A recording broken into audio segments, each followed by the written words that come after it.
Don't do this at home, kids. It smells like shrimp. Baking is not my strong suit. Are you seeing this?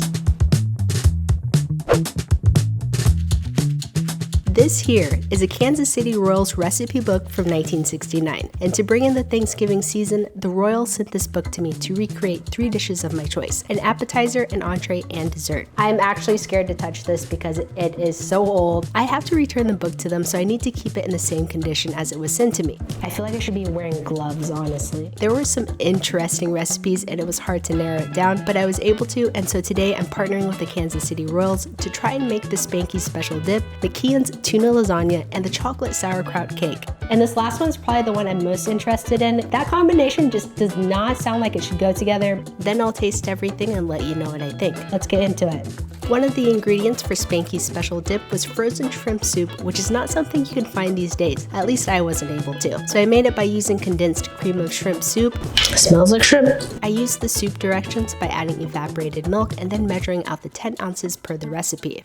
You're probably wondering, who is Spanky? Well, his real name is Ed Kirkpatrick, and the Royals acquired him in their first ever major league trade. He played in the first game in the franchise's history, and he led the team with 14 home runs that 1969 season. He was given the nickname Spanky because he looked like Spanky McFarland of Little Rascals. The dip is pretty simple, just throwing together the shrimp soup, which try not to get it in your hair. Ew, I got cream and soup in my hair. Sick.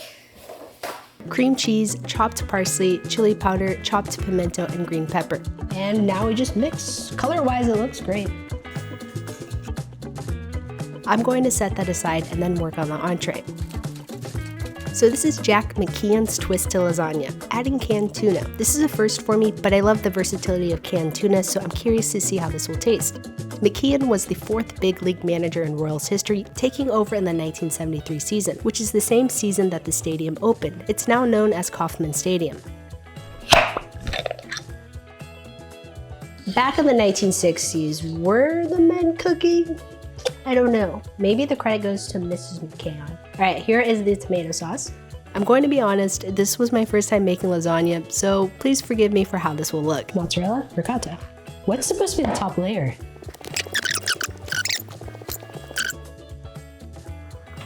And now onto the very exciting dessert, the chocolate sauerkraut cake. I think it's pretty obvious why I chose this recipe. I have never thought to combine chocolate and sauerkraut, and today is the day that I get to find out how it tastes together. This recipe is by George Toma, who is a legendary groundskeeper. He's actually a groundskeeper to this day. Not only did he work with the Royals to keep the field in tip-top shape, he also prepared the fields for the first 57 Super Bowls for the NFL. So I've sifted the flour, salt, and cocoa together to set aside, but then there's something I'm not familiar with. Next, I need a cream shortening and sugar.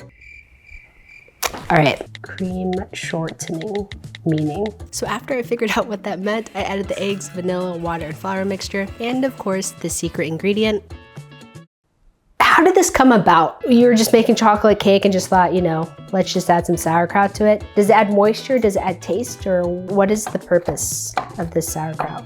I'm going to trust George on this one because he is a member of the MLB Groundskeeper Hall of Fame and the Royals Hall of Fame, so I'm sure he knows what he's doing. After folding in the sauerkraut, I added it to a floured and oiled tube pan. I know it has raw egg, but I couldn't resist and I wanted to give it a try.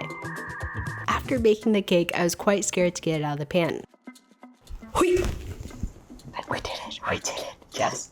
If you've watched my videos, you know that baking is not my strong suit, but I gotta say, it looks pretty good. I am a baker! Also, the dishes were quite family friendly and easy-ish to put together. There weren't as many tools back then as we have now, so I think they just worked with what they had. And here we are, bringing back a piece of baseball history to the Thanksgiving table. Now it's time for the taste test.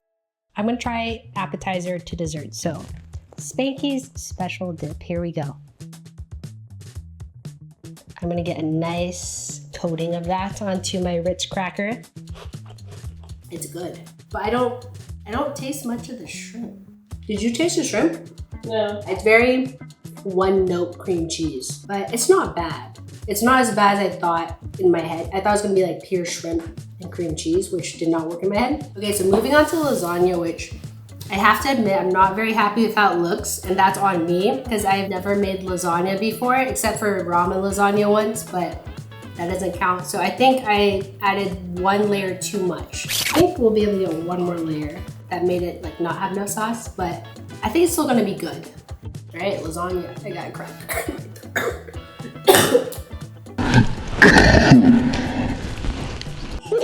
Are you kidding me? All right, take 2 of the lasagna. I can see lots of tuna in there, which is nice. I like this. I like it a lot, but I also love canned tuna. Like, I will add canned tuna to ramen for more protein, and I just like the flavor. I like this. Good job, Jack. So the one I'm most excited to try, the chocolate sauerkraut cake. Look at this. Look at this beauty. I can't believe I pulled off a chocolate cake. You can tell like different coloring. I don't know if like the lighter brown is where the sauerkraut is at, but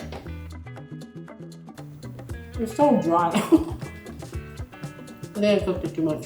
I don't know about this. I don't know if it's because how I cooked it. Yeah, this is dry. I don't taste the sauerkraut.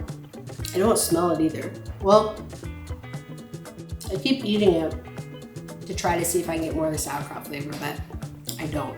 This is a big hunk of sauerkraut right here on the cake. I'm just gonna go for it. I didn't like that. That's not a good combo. So once you actually do get the bits of sauerkraut in there, which was, I feel like, very rare, the chocolate does not go well with it. I really don't know what the idea was behind the chocolate sauerkraut cake, but I would love to learn more if anyone knows anything about it. And that is a wrap. I just got to try Spanky's special dip, McKeon's tuna lasagna, and a sauerkraut chocolate cake, which I've never been able to say that I've tried any of these 3 things. Thank you so much to the Kansas City Royals for giving me the opportunity to share these recipes and the rich history of the Royals. Now try these recipes at home and let me know what you think. Happy Thanksgiving. I'm gonna ship this back to them.